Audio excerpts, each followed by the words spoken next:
यात्रा न्यारी गर्दीला खान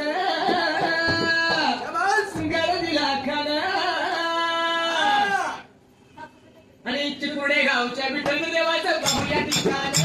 त्या कडोली गावच्या विठ्ठल पाहूया ठिकाण पाहूया ठिकाण पाहूया ठिकाण फुलवाडीच्या विरुद्ध पाहूया ठिकाण त्या फुलवाडीच्या विरुद्ध पाहूया ठिकाण त्या फुलवाडीच्या विरुद्ध पाहूया ठिकाण त्या फुलवाडीच्या विरुद्ध पाहूया ठिकाण ढोल काही तळ वालुग करती आनंदाला येते भरती ढोल काही तळ वालुग करती आनंदाला येते भरती उदय देवाची सेवा करतो गात लावून विठ्ठल देवाची